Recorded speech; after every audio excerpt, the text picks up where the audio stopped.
Hi, my name is Kevin McDonald, and I'm declaring my independence. Independence from what? Why, negative thoughts and energy, of course. Chief among them, hate, division, and fear. You see, I know that we're all one, and together we can solve any problem, save our planet and each other. Please, join me as we come together as one and choose a better way to be. So now, let's begin with my independence report.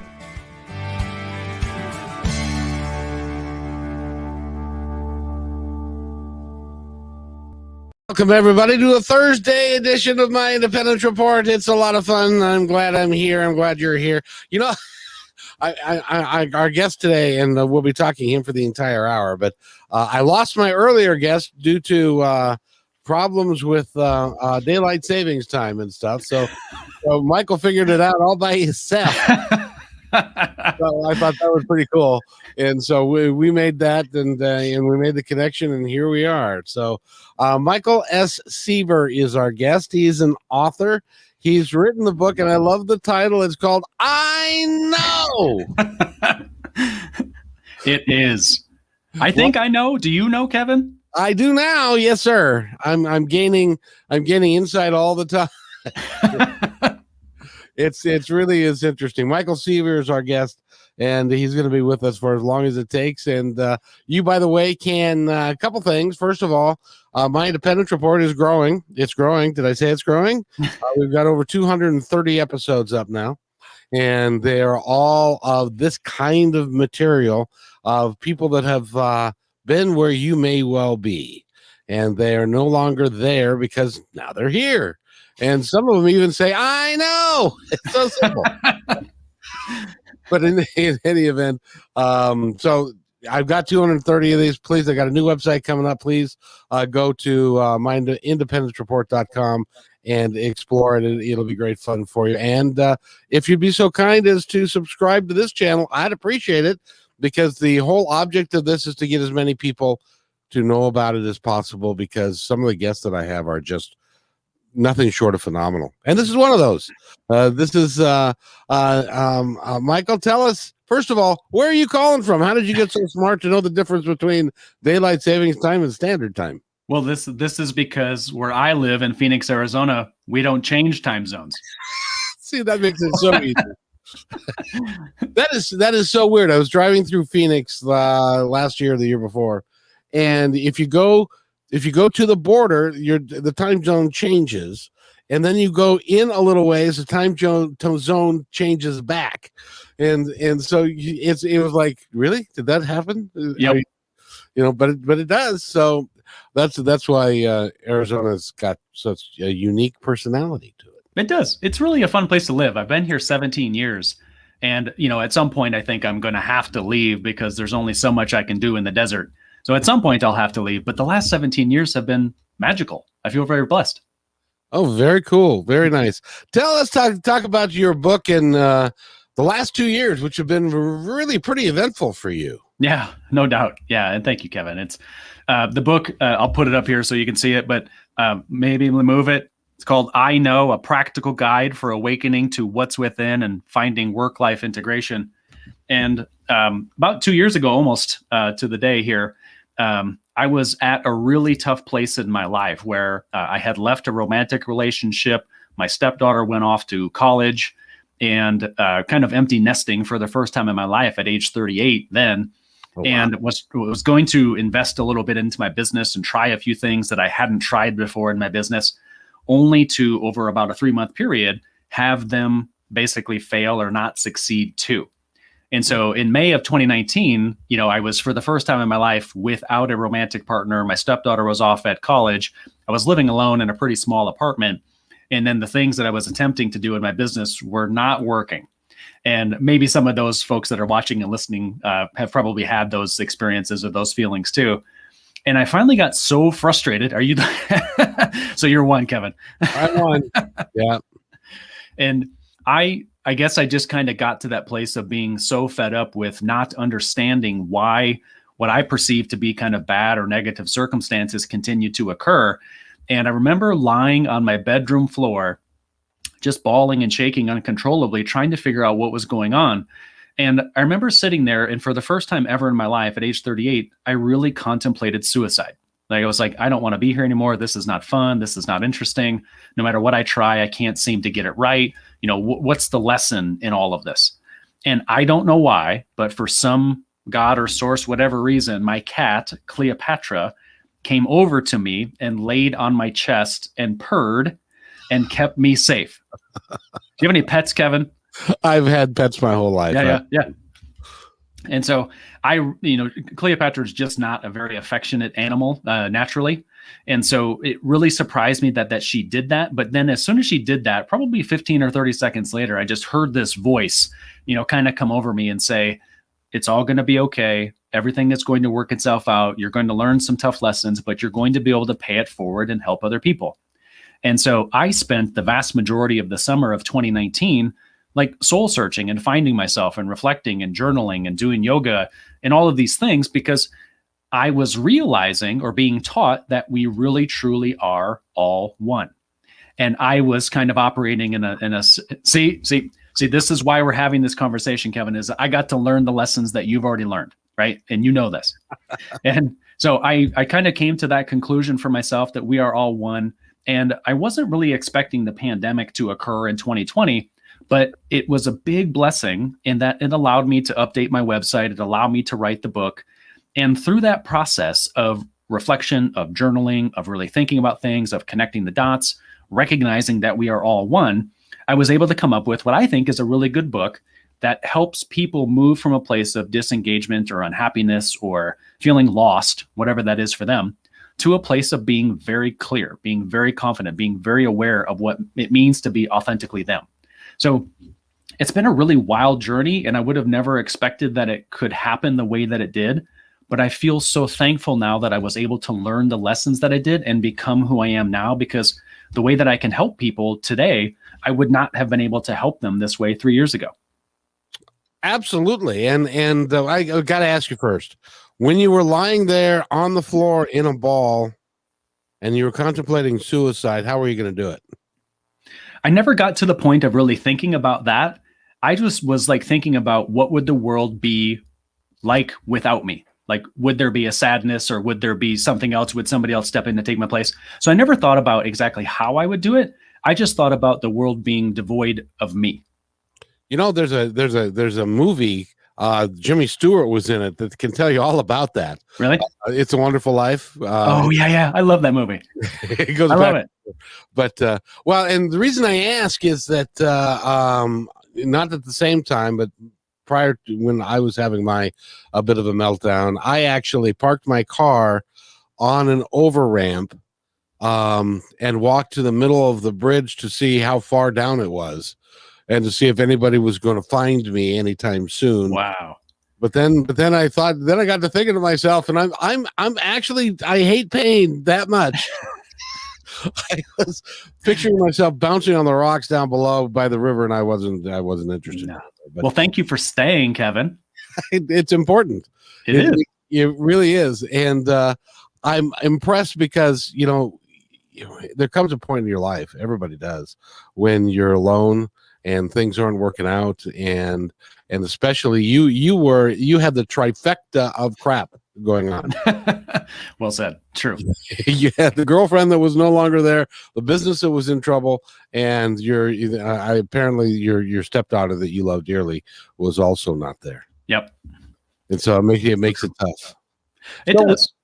There was a moment when somebody said, when you heard that voice that said, it's going to be okay, you're going to be fine, it's going to all work out? And did you look at the sky and say, I know? But it's still hard. For some reason in that moment, I felt kind of washed over with the feelings of I know. But the title and the idea of the book and the things associated with the lessons that I learned didn't come until much later. But there was just that part of me, like I was raised in a really small Christian town in West Michigan. So I had from a very early age been exposed to the idea of spirituality. And so there's always been that little part of my brain or my body or my soul that has been connected to God or source.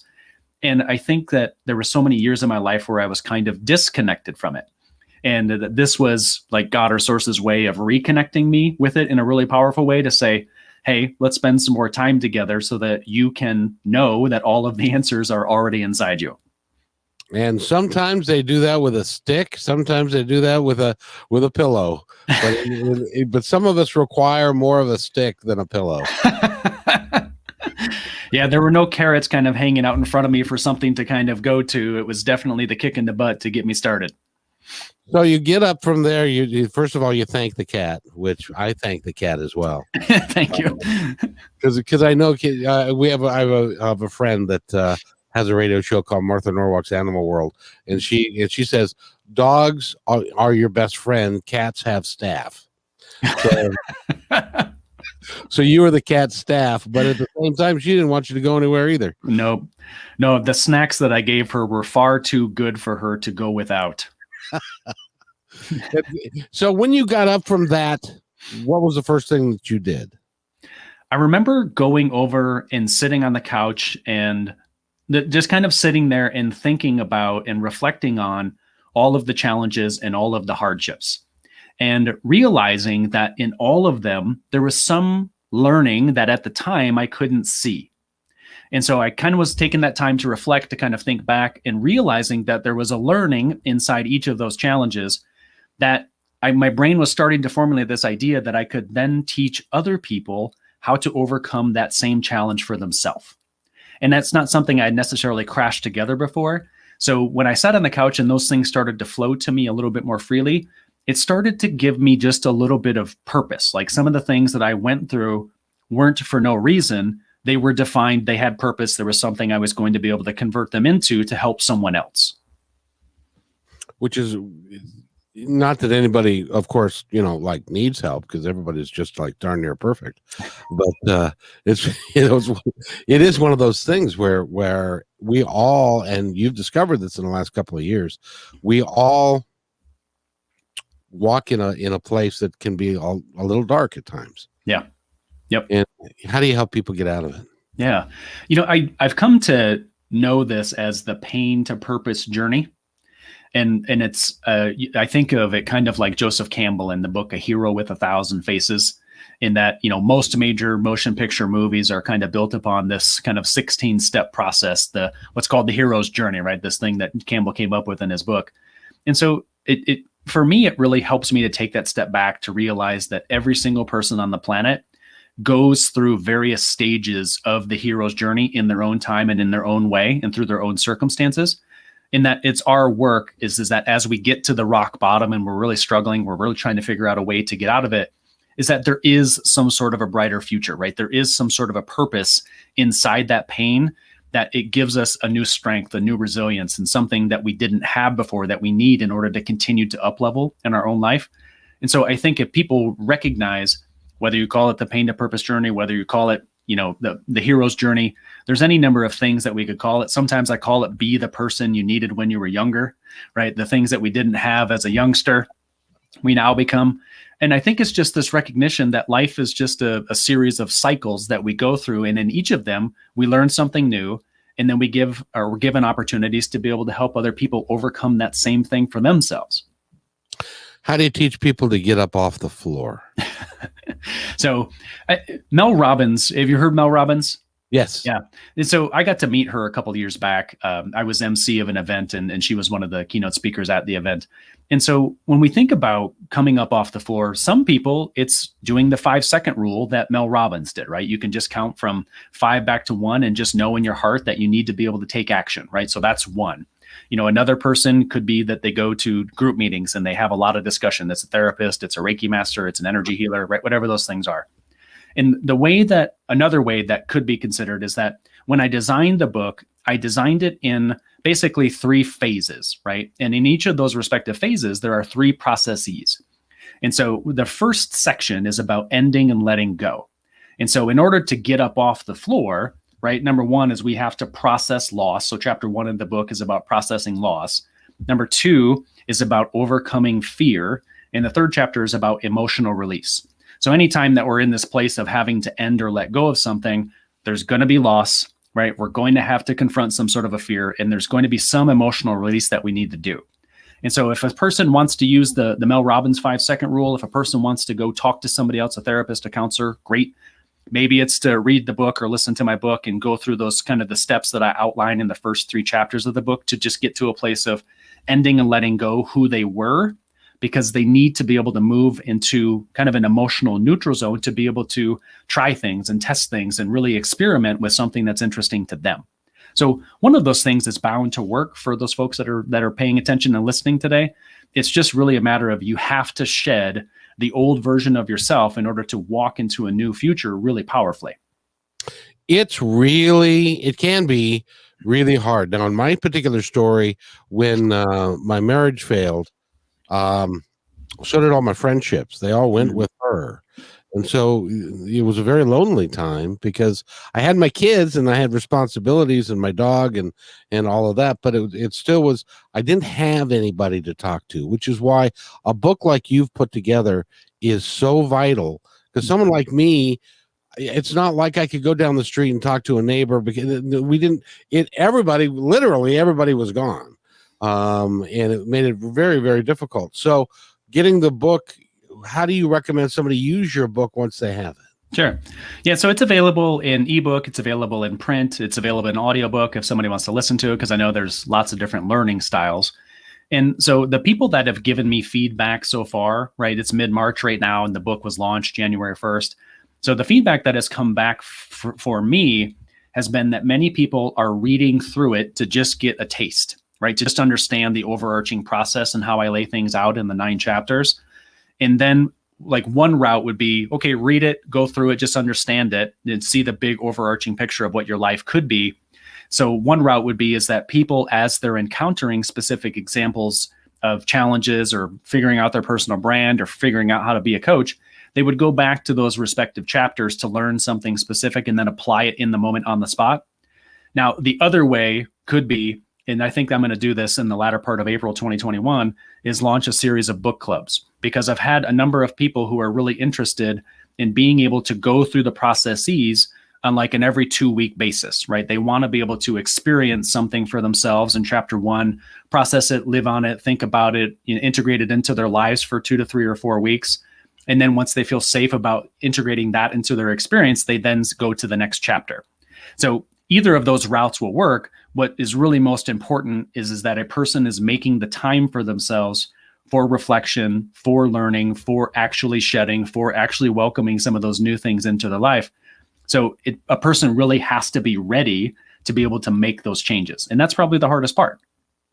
Now, do you need to have a spiritual background, or can you have an agnostic or a Christian background, or does it all work the same for people?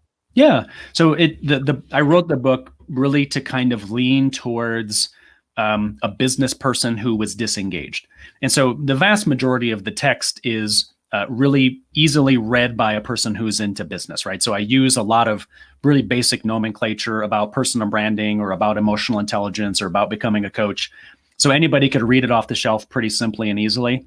There's probably that 5 to 10% of the book that starts to integrate little ideas about what your soul is, how it integrates to the whole, how you're connected to people, how we're all one. So it was really meant to be, here are tried and true processes psychologically that I know can help you through these various challenges. But let me just insert a little idea about something that's a little bit more spiritual, a little bit more ethereal, not to offend any particular religion or person, but to introduce them to the idea of how we are truly all one, and we can find ways to connect to one another in that way. Oh, that's awesome. So I ask a lot of people. Some people got a reasonable answer. I suspect you'll have a real good one. What is your soul? What is my soul? It's a fractal. It's a part of God, right? It's this thing that's a very kind of ethereal thing. We can't right now, and with the 5 human senses, we can't see it, we can't touch it, we can't smell it, we can't do any of those things.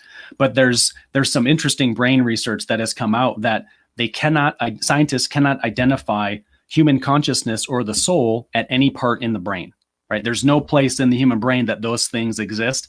So it has to be something that's much, much bigger that the human eye can't see, that we just are, right? So the human soul, to me, right, as something that's separate from the five senses. It's separate from our ego. It's something where we're all a piece of God or source, whatever you call it, and we're all connected to and part of each other, right? It's something that's much more energetic in basis, even though we can't see or touch it or smell it today. How come so many people have trouble with that? That's so that is so beautiful, because from my perspective, we're all energy. We're all coming from the same energy. Yep. It's all connected. We're connected to everything, from energy, from nature, to each other, to everything. And to say that we are not is, in my opinion, blasphemy. Because you can't, I don't know how you make that connection, that we are all part of the same, because we're all part of the same thing, and we don't treat each other that way, which drives me absolutely crazy. And I hope that we will, which is why this program exists, which is why you're on this program, because you're making me very happy with it. It is my pleasure, Kevin. Thank you. So what was the business that you were doing that you tried some new things? And by the way, ladies and gentlemen, just because Michael tried a few new things and they didn't work out as well as he'd hoped, doesn't mean you should stop trying new things. Nope, not at all. No, and I'll answer your first question, then I'll circle back to that, because the other question that you were alluding to is pretty darn important too. So when it comes to this idea of spirituality, or the oneness of all beings, or that we're all kind of energy and that emotion is just energy and motion, right? When we read old kind of texts that come out of the country of India, we read about really, really, really interesting things, right, that come out of that country. Then whether it's a kind of a Hindu approach, or whether you go to China and you're looking at kind of a Buddhist or a Confucius approach, there's a much different look or way that we perceive the soul, the body, and society in other religions or other belief patterns or structures. But for some reason, in Western nations, some of those more ethereal natures of what we are have been excluded from K through 12 education, or not necessarily included a whole lot in religious ceremony, things like that. And that's okay. We're moving back to a place where those things are going to become pretty prominent in what it is that we're going to do as a society, right? We're at this really interesting tipping point right now where people are starting to recognize the validity of their own soul and how we are all connected. So the next couple of years on Earth are going to be a lot of fun, in that we get to go back to those things and understand what they mean. So we, as a species, the human race has moved a little bit away from that. Now we're going to move back into it. And I'm glad that through the challenges that I had in the latter part of 2018 and the early part of 2019, that I was able to kind of learn that lesson. So to answer your second question, the things that I was trying in the early part of 2019, and I'm glad that you said this, Kevin, because it's really true, is that I was trying to do in-person workshops that were really high quality content and really high production value. And they ended up converting into online courses on my website. Now, at the time, I just wasn't getting sales. I wasn't getting a lot of people to attend the events. And at the time, I really wasn't able to sell the online courses. And I'm not sure why that wasn't happening. It just wasn't. But here we are now, 2 years later, and it's far simpler for some reason for me to sell the online courses. And I can't predict or understand why that occurs or why it's occurring. But for some reason, I put a lot of expectations and a lot of hope on something occurring right at that exact moment at the beginning part of 2019, without kind of trusting the bigger overarching process and realizing that what that specific part of my life was supposed to be content creation, learning, trying to get the message out there, and that the message would be really important, not right then, but a couple years later down the road. So I'm glad that I had that learning. And you were still on the ground, and you didn't have the 50,000 foot view of what was coming. So it took a great deal of faith to continue doing what you were doing, didn't it? Oh, big time. So, the coaching and providing consulting to organizations about employee engagement, that stuff is pretty consistent over a long period of time. But it was some of those other things that I was trying in my business that were not just working out, like the workshops or the online courses. So instead of doing workshops, I do once a month free webinars, right? And so I do little things that are kind of the same. It's still me sharing information and content, but instead of doing it through the workshop, now I can do it through a complimentary webinar.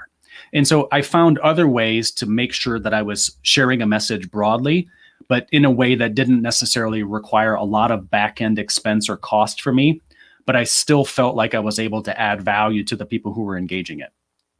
Because it's interesting because a lot of folks with the time of COVID have taken the time to step back, and there's a whole new groups of industry. This being one of them. The format that I'm using is StreamYard, and I can do things with this that 10 years ago a radio station could not do. So I mean, I can be on multiple platforms. Doesn't cost me a great deal of money, and I can talk to people like you. And it's just amazing where our society and where we're going. And I agree with you. I think that there's a lot of people that have gone through COVID. They may have lost somebody or a couple people, and they may have been sequestered in their house for months and months. They've had a lot of reflection time, and they're tired of binge watching TV. And they're tired of just doing that kind of stuff. They want to figure out what to do with themselves. Yeah, and I agree. Their life. Yeah, I've certainly have seen it myself, right? The goals that I set up for myself in November of 2019, basically all went out the window mid-March 1 year ago. And I think for March, April, May of 2020, each of us was in this place of not knowing what to expect. We didn't know what was going to happen. But we were all afforded an opportunity to kind of come back to the basics and spend time with ourselves, spend time with our families, and not have to drive an hour to work each day. And so we recovered a fair amount of time in our day. And I think that changed our habits. It changed, in some cases, belief patterns or structures, because people didn't think before that they could change. They were in a routine or a ritual that they enjoyed doing. They thought that was how it was going to be for a period of time. And so what people learned in the summer of 2020 was that they were capable of change and that they were actually pretty darn good at it.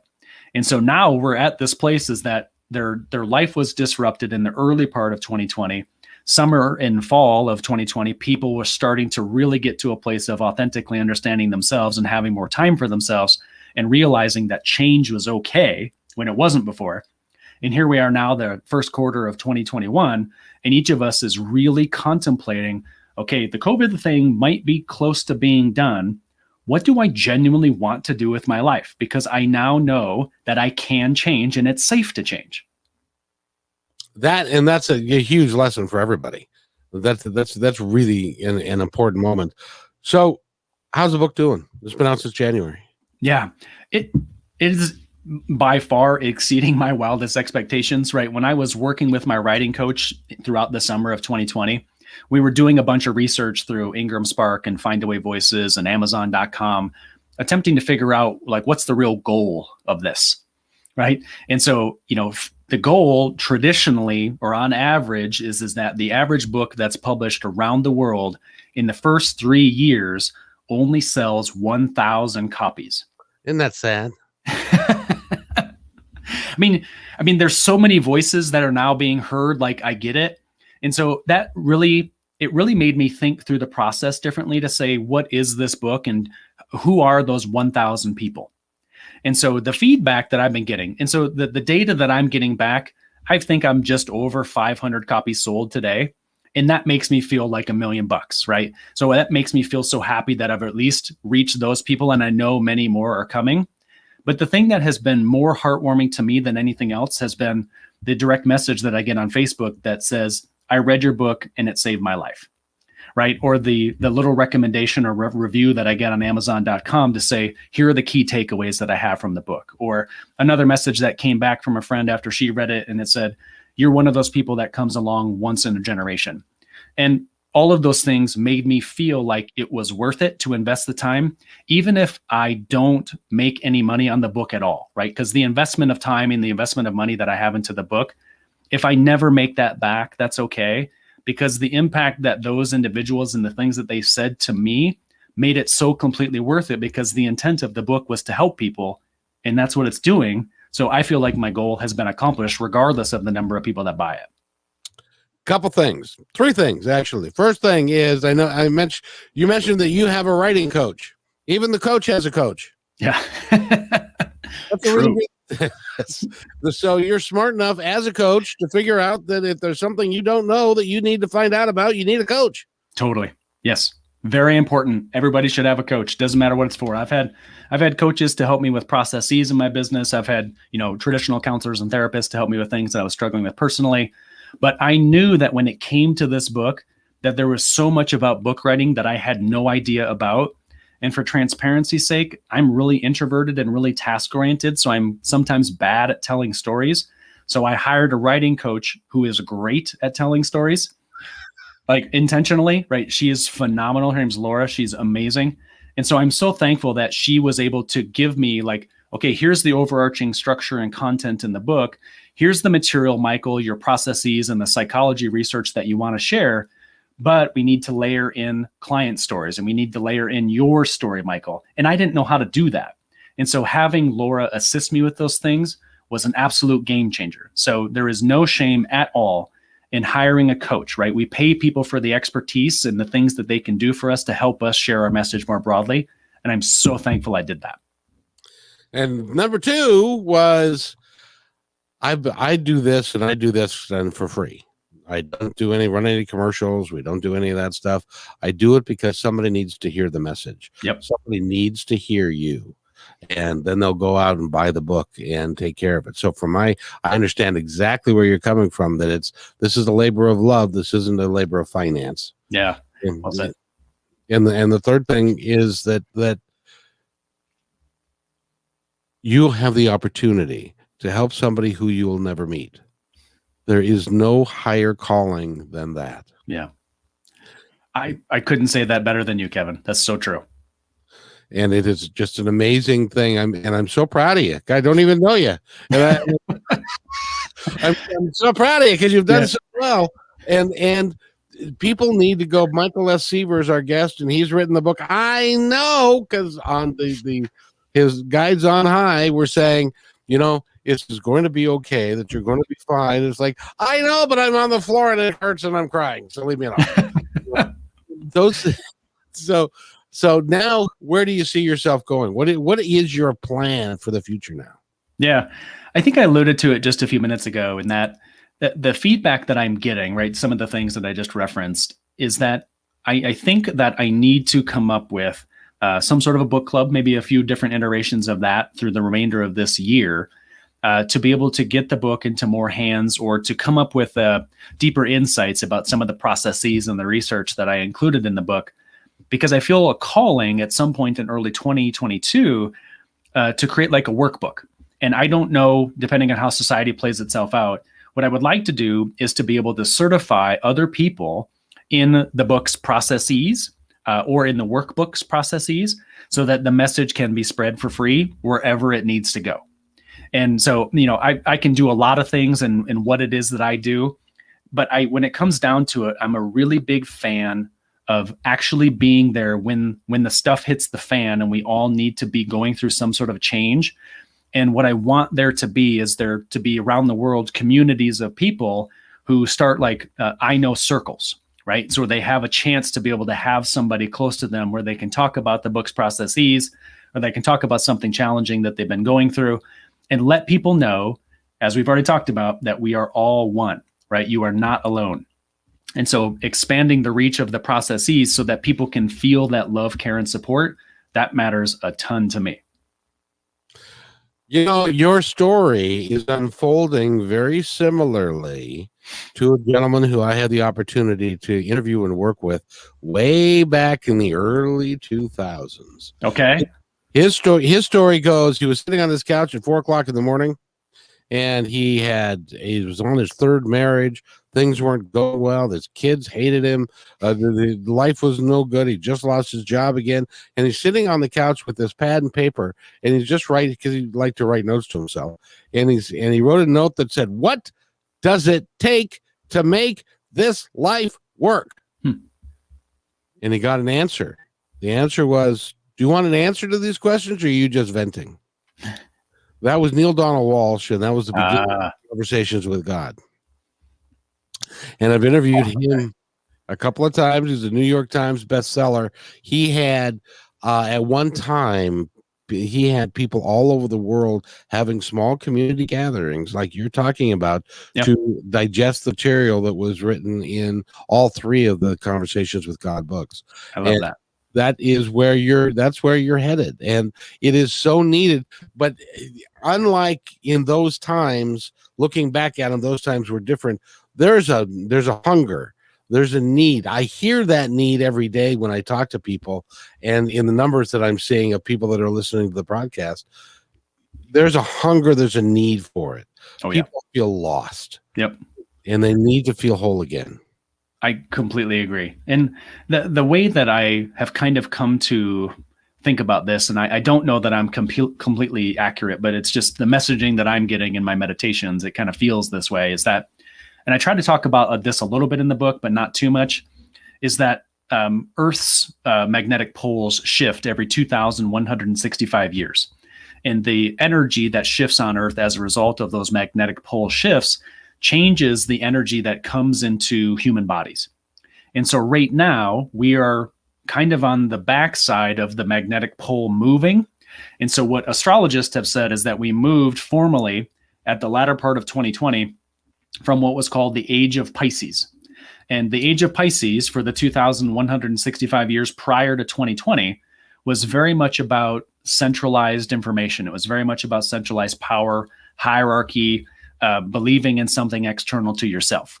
And so what I believe is happening right now is that we're kind of in a, let's say like a 10-year window, in that as these magnetic shifts continue to evolve and change, Earth and humans are going to be moving into something called the Age of Aquarius, which is very much about decentralized power. It's very much about grassroots efforts. It's very much about people, again, knowing that they have the answers inside themselves. And so I think we're in a 10-year window right now that would formally close probably around 2030. And at that point, we would be at a very different place. And so I think what's happening, and I don't know this exactly for sure, but it feels right to me, is that we're at this place where Earth is being bombarded with so many different energies that the human body is not aware of or hasn't integrated or hasn't dealt with before. And so what we're doing is we're feeling anxiety, we're feeling stress, we're feeling nervousness at levels that we haven't maybe ever, right, that I'm aware of. So each of us is being confronted with these new energies, and it's causing us to feel all these particular things. So we all start to question ourselves. We start to question our job. We start to question our relationships. We start to question our hobbies, like all of these things. So to your point, Kevin, there is a hunger, I think, for self-discovery, and it's all founded in this energetic shift that I think is happening to Earth. I keep on saying to myself, let's see, 10 years. How old will I be in 10 years? Because I really want to be around for that, because I think the next 10 years are going to be really dynamic. And by the way, it's not lost on me that the reason that this podcast exists is because in preparation, in some ways I kind of feel like John the Baptist, if you understand that reference, because I feel like we are on the cusp of something it can be wonderful if we embrace it. Yep. It's up to us. Yeah. I think that we're moving to that place, and that there's a much more widely accepted belief that we deserve more, right? We don't deserve to be in debt. We don't deserve to be constantly working for an organization that doesn't align with our core values. Like, there's all these things that people are starting to question because they genuinely think that their lives have more value.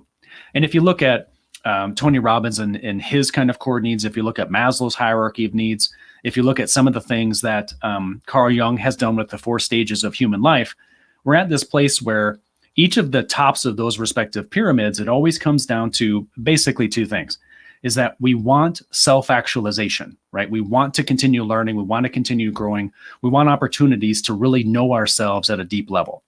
And then when we do that, the second piece, and probably the more important piece, is that after we have self-actualized, we want to then help others do that same thing, right? We have these needs for contribution. And so I think that those needs for self-development and growth, plus the need to contribute to the betterment of others around us, is peaking, right? We're getting to that point of it really becoming important to people. I really appreciate the way that you discuss this, because you're far more learned and have read far more than I do. Mine is of a more simple variety, but you're just phenomenal.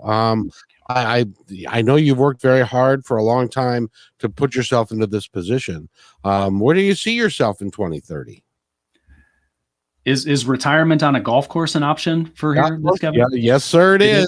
Yeah. Yes, sir, it is, because you're entitled. Here's the other thing is that I want you to speak to this, Sure.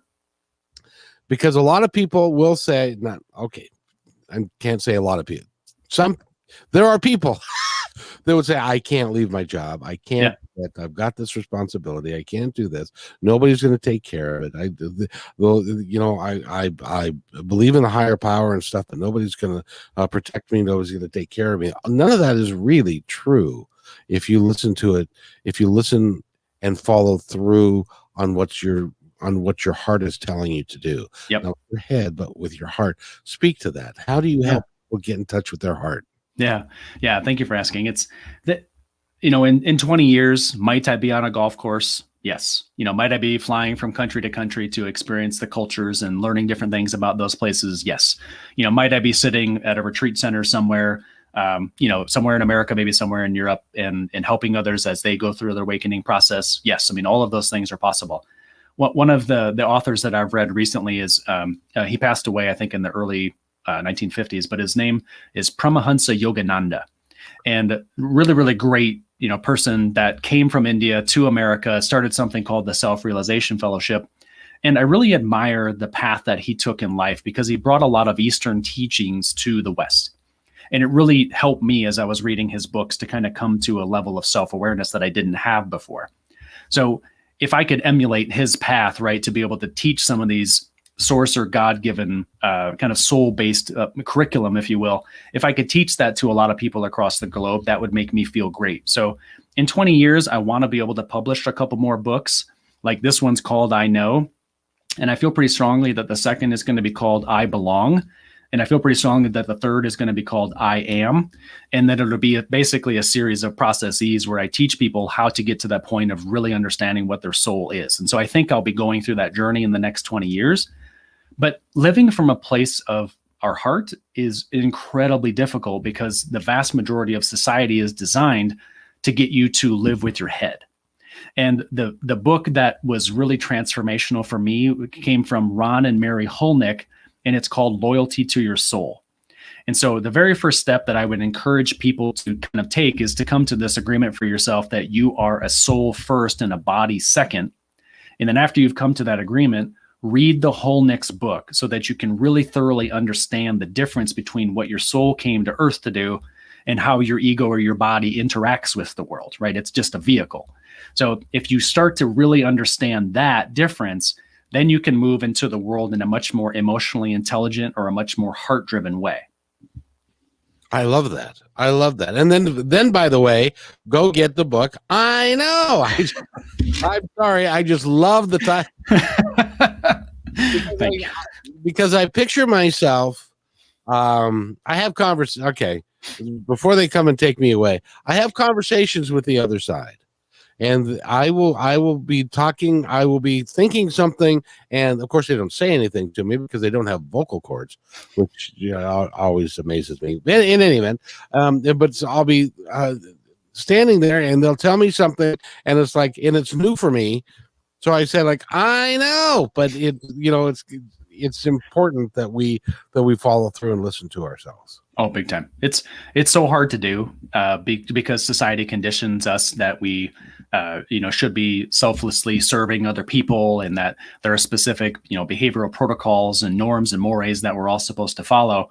And I live by them, right? I follow laws, I pay taxes, I do those things, but that doesn't mean that I don't challenge kind of the mainstream ideology to be able to say, hey, there's more here for you. You didn't come here just to pay bills and die, right? There's something else that you can be doing with your time.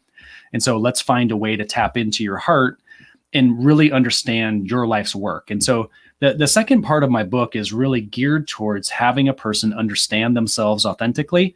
And the way that I attempt to help them do that is that I think that there are kind of 5 tools that will help them see themselves in a new light. And so if they were to go through the process of understanding themselves through the lens of these 5 tools, I think what they would be able to do is then write a personal mission statement, or they would know what their top 5 or 6 core values are, or they would be able to really say authentically, here is my authority, here are my strengths, here are the things that I can best do for the world.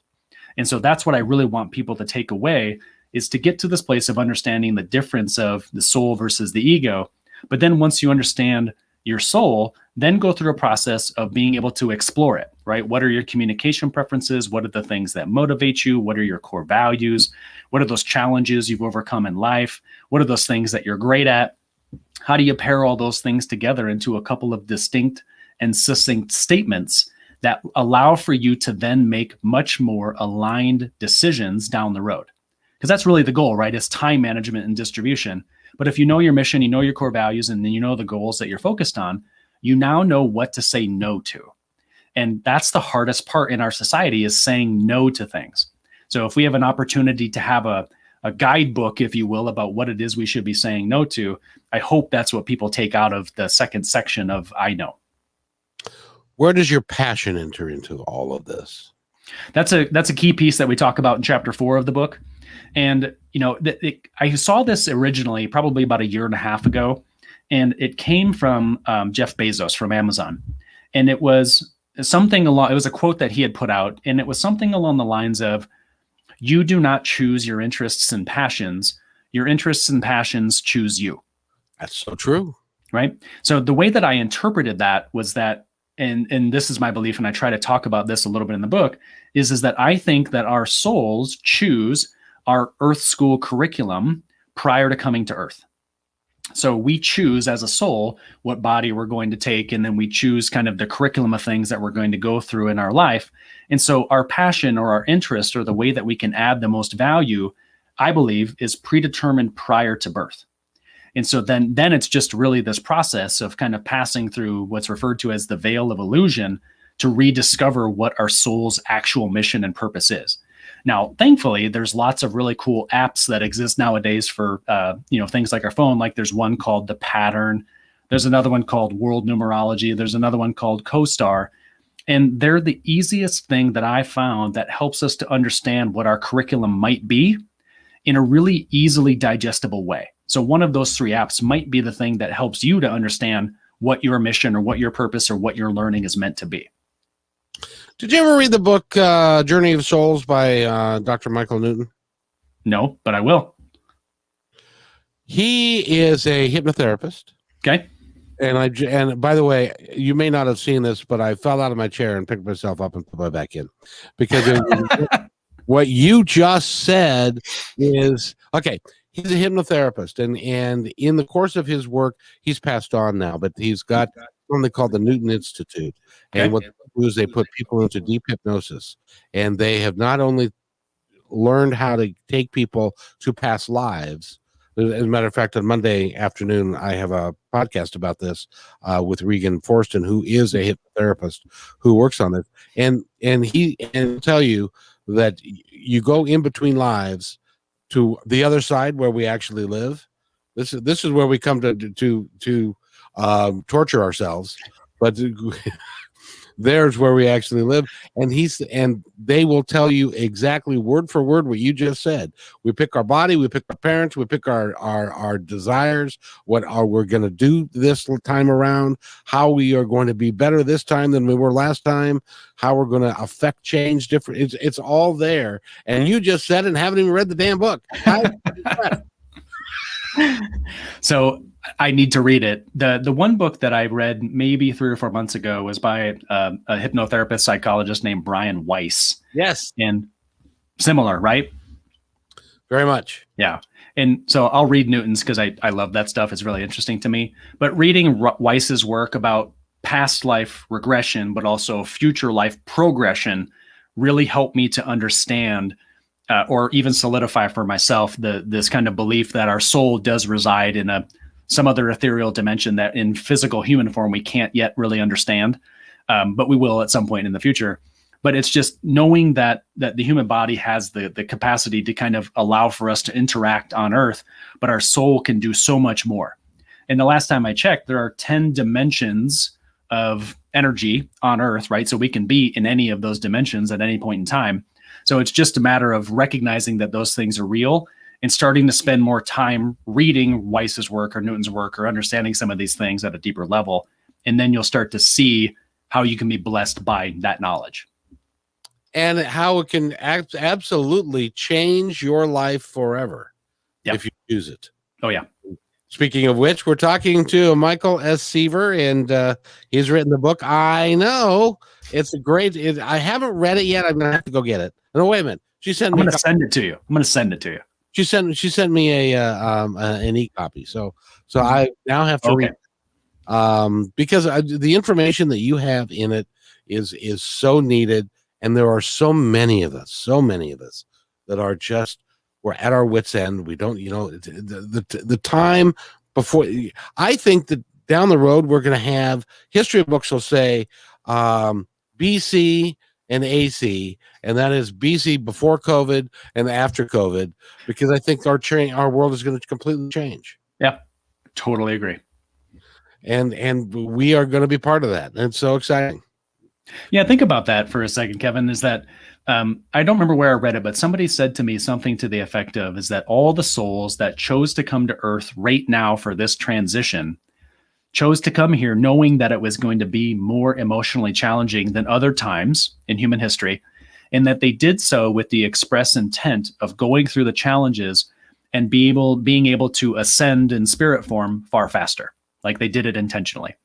And when I thought about that, I was like, okay, I get that, because what it is that we're experiencing on Earth right now is really challenging. And a lot of people are given the opportunity to really grow in a spiritual sense through this if they choose to. And so people like you and I just happen to be the ones that really want to grow through it.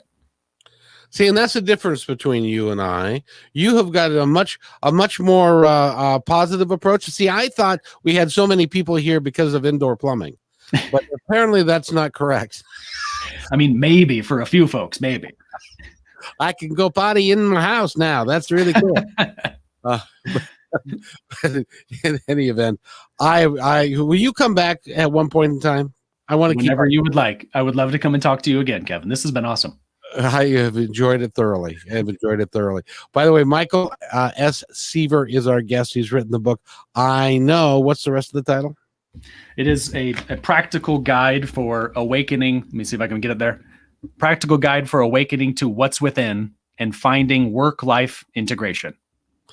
There's a workbook coming. There's a second. I love the trilogy. I think you have to write the trilogy. Okay, now I'm going to do it just for you. Nobody does anything just for me. That's just Yet, Kevin, I got your back. I appreciate it, man. I really do. And, I do have to say, when I played the opening, and you listened to the opening, I think it was the first time you've probably heard it. You appreciated what it is. And I'm actually having T-shirts made. That awesome.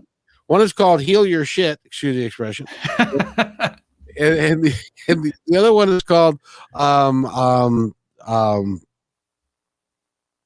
forgot what it's called. No, it's my tagline, which is I forgot that too. You have me so thoroughly. We are getting rid of hate, division, and fear. Something like yes, that. I love that. And so when you do design those shirts, like I will definitely be one of the first people in line to buy them. I do things a bit differently when it comes to clothing, in that although I look relatively nice and put together today for you, Kevin, I have a bunch of hats that have my name on top. I buy T-shirts that have words on the front like "do better" or "be grateful" or "words are more important than actions." So I feel very prideful in being able to walk around wearing clothing that represents a specific message. And so when you go live with that stuff, I promise I'll be one of the first people in line to get one, because I love wearing that type of clothing. You're a walking billboard. That's really cool. Yes. I appreciate that. Michael Seaver has been our guest, and I always give you a moment to take your soapbox out and to tell my audience anything from your heart that you'd like them to know. And the thing that is coming to me is a couple of things, and you say it really well in the opening, but also on the website. We are all one. And I think the thing that I did in May of 2019, when I was really contemplating suicide and really kind of questioning myself and life and society and what it all means, is that at that point in time, I tried to do it alone. And I kind of look back on those moments, and it taught me an important lesson. Right, God, source, taught me an important lesson that we really truly are all one. And so, for those folks watching and listening today, it's really important that you not do it alone. Is that you find somebody close to you that can help you express yourself in whatever way you need to express yourself. And I guess the more that I've had thousands and thousands of hours of coaching other people from a communications or a business kind of context, there's always discussion about things that are emotional, that are personal, that are a bit more ethereal.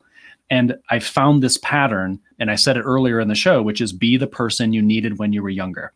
And so whenever you think about that despair or that disappointment or that wonderment about who it is that you are or what it is that you're doing here, take a second, think back to those younger years in your life and think about the pattern of challenges that you went through, whatever they were, right? Mine was, as I was a robot in my family's kind of landscaping and lawn maintenance company. I was never really allowed to express myself. I just had to do what my grandpa or my dad said. But then when I was 28, and now it's 2008, I was given a coach when I was getting my MBA, and the coach helped me to understand who I was authentically. So I was a robot when I was young, not allowed to be authentic. When I was 28, 29, 30, I was taught a process for how to become authentic.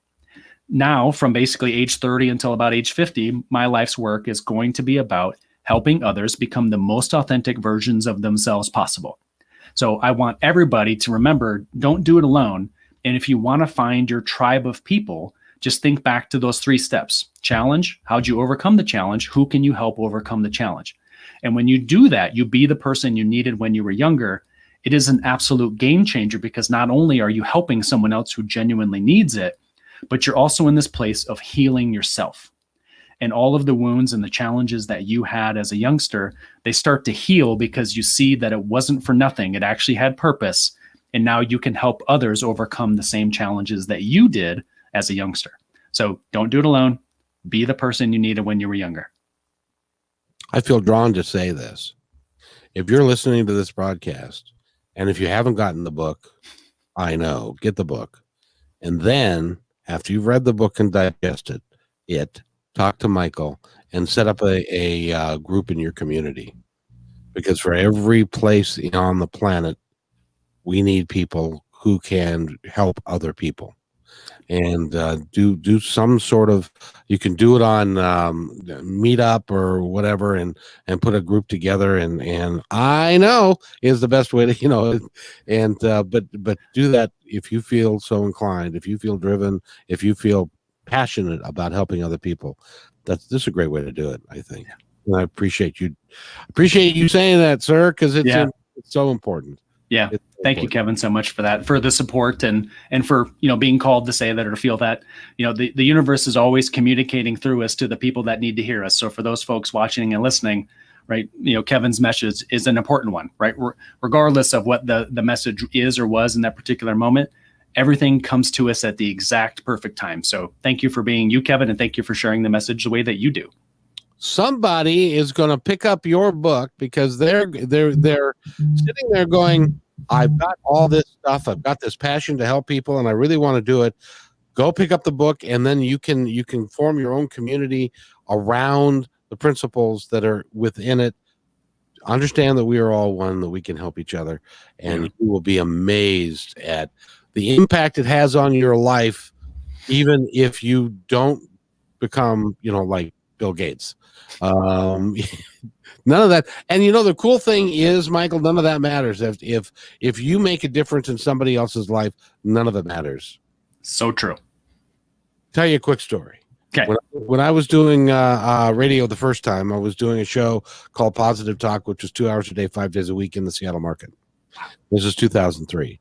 And this is where I got whatever skills I got from there. And but on the last day, I had to terminate it because I ran out of money.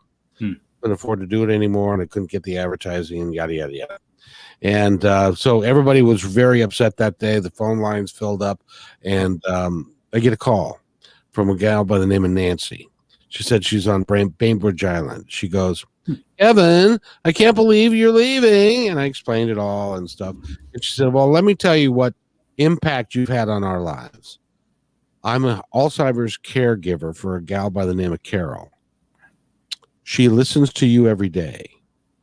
nobody else seems to be able to get through to her except for you. She loves the way you laugh. She loves the way that you play. And what that taught me was it's important. Even if you think nobody's watching, people are watching. You can have an impact that you may never know who they were, but it doesn't matter. Yeah. You'll meet them eventually. Yeah. So Michael, I want to thank you so much. Yeah. Thank you. It all acts do impact. Like, we don't always think it or know it, or maybe it takes years for the results or the impact to be shared with us. But all acts do impact, even if we never know that they were impactful. So thank you, Kevin, for having me on your show. And the cool thing is, at the end of the day, it doesn't matter, because if you trust that everything that you do has an impact and a positive impact, if you work to make it that way, it will. And it doesn't matter. You don't have to know about it, because you will sooner or later. You will, later on. But you don't have to know about it today. Michael S. Seaver has been our guest. Get the book, I Know.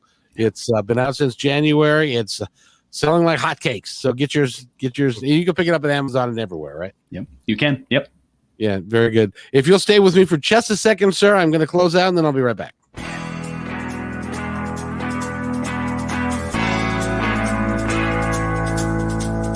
Hey, and thanks for listening to this episode all the way to the end. Hey, pretty cool. Hey, don't forget to follow us so you can receive regular updates and new posts. And remember, take care of each other, because each other's all we've got. See you next time on My Independence Report.